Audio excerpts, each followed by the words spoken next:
ఓవరాల్గా బీసీల పార్టీ అని చెప్పుకుంటున్న కాంగ్రెస్ పార్టీకి మాత్రం చురుకల మీద చురుకలు మాత్రం అంటిస్తూ ఉన్నారు. ఇటు మెదక్ ఎంపీ రఘునందన్ రావు బీసీల పార్టీ అని చెప్పుకుంటున్న కాంగ్రెస్, బడుగు బలహీన వర్గాల పార్టీ అని చెప్పుకుంటున్న కాంగ్రెస్, ఏలేది మొత్తం రెడ్డిలు, ఏలేది మొత్తం అగ్రకులాలు, కానీ చెప్పుకునేది మాత్రం ఎస్సీ ఎస్టీ బీసీలను అని చెప్పుకొని కుంకదొక్కుతూ ఉన్నది. ఎవరైనా బీసీల నుంచి వాయిస్ ఎమ్మెల్సీగా ఉన్న తీన్మార్ మల్లన్న బీసీల కోసం వాయిస్ లేస్తే ఆ బీసీ ఎమ్మెల్సీని అభ్యర్థిని సస్పెండ్ చేయడం, ఇది ఎందుకు? మీకు విధానం లేదు, మీకు చర్చ లేదు అని చాలా పెద్ద ఎత్తున బయట ఎలాంటి సందేశం ఇవ్వదలుచుకున్నారు ఈ సమాజానికి? ఎందుకనంటే కాంగ్రెస్ పార్టీ ఎలాంటి సందేశం ఇవ్వదలుచుకుంది?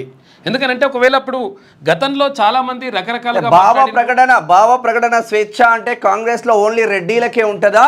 ఎస్సీ ఎస్టీ బీసీలకు భావ ప్రకటన స్వేచ్ఛలు కాంగ్రెస్ పార్టీలో ఉండవా అని క్వశ్చన్ చేస్తూ ఉంది తెలంగాణ సమాజం. చాలా సార్లు రకరకాలుగా విమర్శలు, ప్రతి విమర్శలు, తర్వాత ఇక్కడ ఏది గాంధీ భవన్లోనే కొట్టుకోవడాలు, తిట్టుకోవడాలు, తర్వాత గాంధీ భవన్లోనే ప్రెస్ మీట్ పెట్టి గాంధీ భవన్లోనే ఏది అక్కడ ఉన్నటువంటి కాంగ్రెస్ పార్టీ రాష్ట్ర అధ్యక్షుని పైన రకరకాలుగా ఇట్లా చేసినటువంటి సందర్భాలు చాలా కోకొల్లలు ఉన్నాయి.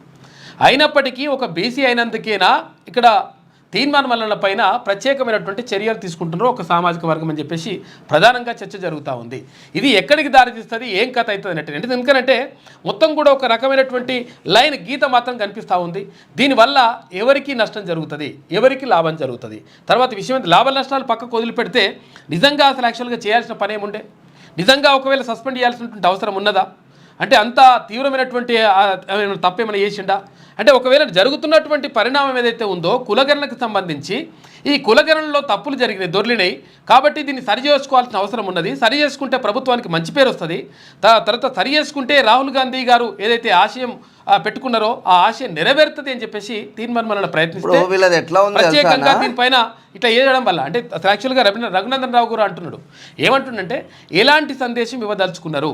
ఒక బీసీ బిడ్డను ఒక ఎమ్మెల్సీని తీన్మార్ మల్లన్న సస్పెండ్ చేయడం అంటే ఎలాంటి సందేశం ఇవ్వదలుచుకుంది కాంగ్రెస్ పార్టీ? అంటే వీళ్ళది ఏమైపోయిందంటే తీన్మార్ మల్లన్న సస్పెండ్ అయిన తర్వాత మున్నూరు కాపుల ప్రజాప్రతినిధులు ఎమర్జెన్సీగా వి హనుమంతరావు అన్న ఇంట్లో సమావేశం పెట్టింది. ఆ సమావేశానికి ఏఐసిసి ఇక కన్నెర్ర చేస్తుందంట. అంటే ఇంట్లో కాంగ్రెస్ పార్టీ బీసీ ఓడు తినాలన్నా కూడా మీ పర్మిషన్ తీసుకోవాలా? అన్నం తినాలన్నా ఎవరికి ఉండేటువంటి స్వేచ్ఛ ఎన్ని సంఘాలలో అయినా ఉండేటువంటి. అంజన్ కుమార్ యాదవ్ అడుగుతుండు కదా, ఓ యాదవ్ బిడ్డ అడుగుతుండు కదా, ముదిరాజులు అడుగుతున్నారు కదా, బీసీలలో అత్యధిక జనాభా ఉంది ముదిరాజులు, మా వాటా ఏదని అడుగుతున్నారు కదా. ఎన్ని రెడ్డిలకు మంత్రి పదవులు ఇస్తారు? ఎంతమంది రెడ్లు గెలుస్తారు? పోస్టులు ఎన్ని ఇచ్చిండ్రు? తర్వాత మంత్రి పదవులు ఎన్ని ఇచ్చిండ్రు? తర్వాత అసలు యాక్చువల్గా ఉన్న ఏ శాఖ ఎవరికి ఇస్తుండు?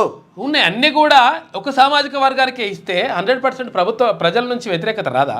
ఇది ప్రజాపాలన ఎవరి లాభం జరుగుతుంది? చూద్దాం, మనం అన్ని విషయాలు మాట్లాడు. 100% తెలంగాణ రాష్ట్రంలో అయితే 100% ఇది కాంగ్రెస్ పార్టీ కాదు, రెడ్డి కాంగ్రెస్ అని పెట్టుకోవాల్సిందే అన్న చర్చ మాత్రం జరుగుతుంది.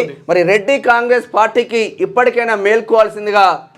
లేటెస్ట్ న్యూస్ తెలుగు మరియు ఇంగ్లీష్ అప్డేట్స్ కోసం ఇప్పుడే క్యూన్యూస్ అఫీషియల్ యాప్ ని ప్లే స్టోర్ నుండి డౌన్లోడ్ చేసుకోండి. సరికొత్త సమాచారాల కోసం క్యూన్యూస్ వెబ్సైట్ ని ఫాలో అవ్వండి. ఛానల్లో ప్రాంతీయ, జాతీయ, అంతర్జాతీయ వార్తలు వీక్షించండి. లైక్ చేయండి.